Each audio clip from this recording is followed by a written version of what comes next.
All right, today we are jumping into the incredible story of one of history's most pivotal figures, the Apostle Peter. But here's the thing.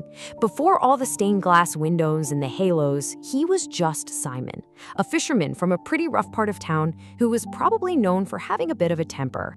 So the big question is, right? How does that guy, this impulsive, hot-headed fisherman, become the rock, the very foundation of a faith that would literally change the course of human history? Well, to figure that out, we've got to start at the beginning. To really get who Peter was, you have to understand the world he came from, as a fisherman living under Roman occupation. You know, being a fisherman in Galilee back then wasn't some peaceful, quiet job, not at all. Bethsaida was basically a Roman military outpost, so things were tense. The Romans taxed the fishing industry so heavily that if you had a bad day and didn't catch enough, it wasn't just bad luck. You could be accused of stealing from the empire. So a lot of people just saw fishermen as crooks. It was a tough, back-breaking life. But then, in the middle of all this grit and grind, an encounter on the water was about to change absolutely everything for Simon. So you've got Simon and his brother, right? These guys are pros. They've been out fishing all night and have caught nothing. Zero. Then this teacher, Jesus, standing on the shore, tells them to cast their nets just one more time. You can imagine Simon thinking, yeah, right. But he does it anyway, and suddenly, the nets are so full of fish they're literally starting to break. It was a catch that just completely defied everything he knew as a professional fisherman. And in that one moment, his whole world shifts. Jesus looks right at him and says, "You are Simon. From now on, you will be called Cephas," which is Aramaic for rock. This isn't just a nickname, it's a whole new identity. Jesus is saying, you're not just a fisherman anymore, you're gonna become a fisher of men.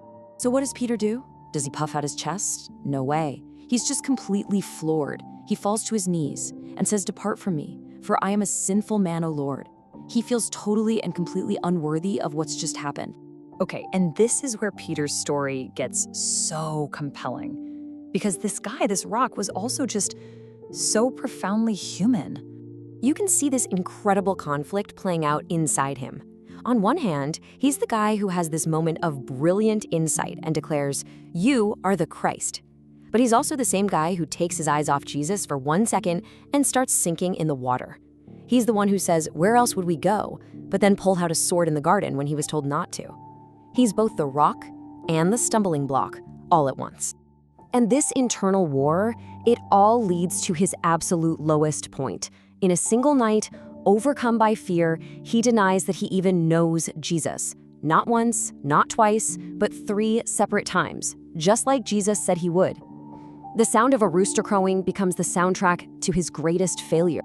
But here's the amazing part. His story doesn't end there, in failure.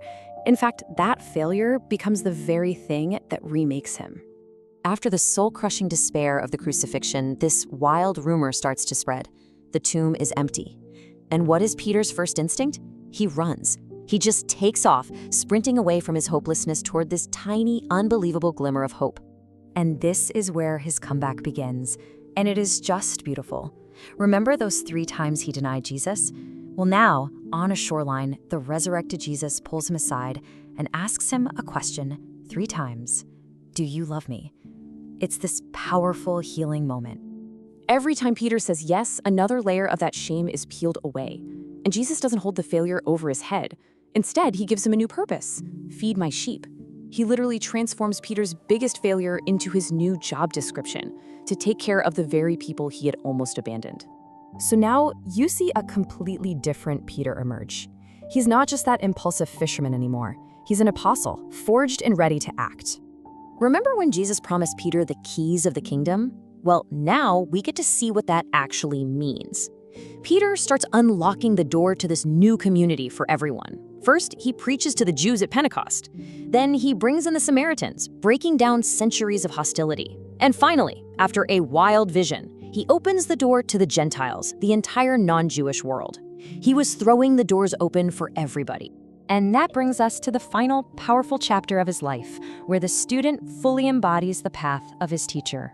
Decades later, his journey takes him right into the heart of the beast, Rome. After leading the church there through some intense persecution, he's finally arrested and sentenced to die the exact same way Jesus did, by crucifixion.